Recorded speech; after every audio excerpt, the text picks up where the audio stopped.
I never thought slowing down could change my life, but let me tell you, it did. If you're between 55 and 75, this might just be the most valuable 5 minutes you'll spend today. Imagine waking up without the rush, feeling peaceful instead of overwhelmed. Sounds too good to be true, doesn't it? But here's the thing: Marcus Aurelius, the great Stoic philosopher, believed that true happiness comes from living intentionally, not frantically. I'll share how adopting the wisdom of slow living transformed my golden years, and why the last point I'll make today could be the key to your peace and happiness too.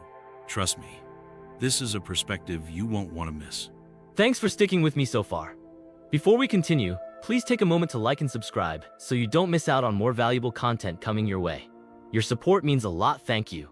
When I hit 60, life felt like a never-ending race. I'd spent decades chasing success, accumulating things I thought would bring happiness: houses, cars, gadgets, but something felt off. The pace of life had left me drained, and I found myself wondering, is this all there is? That's when I stumbled upon the concept of slow living. It wasn't some passing trend, it was a lifeline. And as I dove deeper, I found solace in Stoic philosophy. Seneca, a Stoic thinker, once said, "It is not that we have a short time to live, but that we waste much of it." Those words hit me like a lightning bolt. So, I made a choice. I would slow down and live more intentionally. I want to share with you how this shift brought me peace, happiness, and even better health. And believe me, by the time we reach the final point, you'll see why this approach might be exactly what you've been looking for. For years, my mornings were a blur: mails, phone calls, errands. Even in retirement, I couldn't shake the habit of busyness. But one day, I decided to slow down. I started with a small ritual, sitting on my porch with a cup of coffee, watching the sunrise. At first, it felt odd. I kept thinking, shouldn't I be doing something? But then it hit me. The world wasn't asking me to rush and leave. I was. I remembered a quote from Marcus Aurelius: "Nowhere you can go is more peaceful, more free of interruptions than your own soul." The act of doing nothing, of just being present, became a source of peace. Slowing down didn't mean I was wasting time. It meant I was finally living it. If you've ever felt like life is racing by, try this. Start small, and you'll see it's not about stopping, but about savoring. I used to measure success by how much I achieved: my career, my possessions, the admiration of others. But as I got older, those achievements felt hollow. It wasn't the awards or the big house that brought joy, it was the quiet moments. Laughing with my grandkids, walking in the park, or simply enjoying a meal with loved ones. That's when I embraced a teaching from Epictetus, a Stoic philosopher, who said, "Wealth consists not in having great possessions, but in having few wants." I realized that true success isn't about what you have, it's about finding contentment in what you already do. When I let go of the pressure to constantly achieve, a weight lifted. Life became simpler, and ironically, I felt richer than ever. If you're still chasing that next big thing, ask yourself, is it really what you need, or is it just a distraction from what matters most? I'll be honest, downsizing was one of the hardest decisions I ever made. Letting go of years of accumulated stuff felt like parting with pieces of myself. But the clutter wasn't just in my house, it was in my mind, too.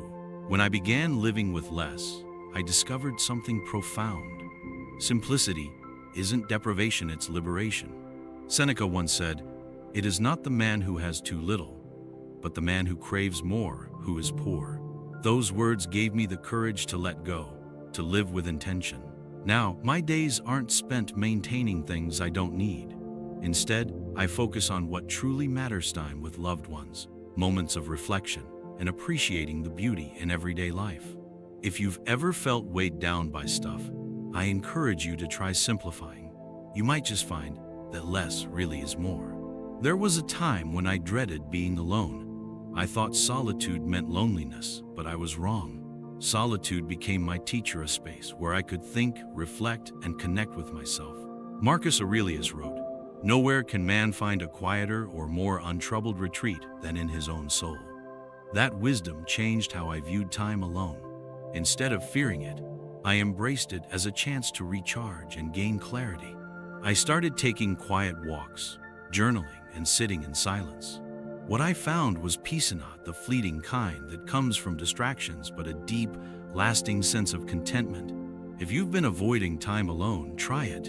You might be surprised by the calm and wisdom you'll uncover. As I slowed down, something incredible happened. I began to notice the little things that I had overlooked for years: the warmth of the morning sun, the sound of birds singing, the simple joy of sharing a meal with my family. I learned the power of gratitude.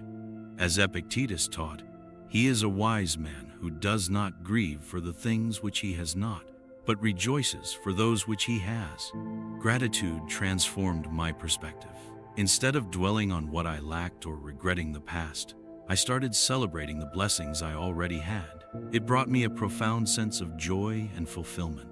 If you take a moment each day to reflect on what you're thankful for, you'll find that happiness isn't something to chase, it's something to notice right where you are. Looking back, slowing down was the best decision I ever made. It wasn't easy to step away from the hustle, the noise, and the constant push for more. But in doing so, I found something far greater: peace, happiness, and a life that feels truly my own. The wisdom of the Stoics Marcus Aurelius, Seneca, and Epictetus reminds us that we don't need to chase what society tells us to value. Instead, we should focus on what truly matters: relationships, gratitude, and the simple joys of living authentically. If there's one thing I've learned, it's this: you're never too old to change the way you live. Start small, embrace simplicity, and let go of the rush. I promise you, the peace and fulfillment you'll find will be worth it. Thank you for spending this time with me.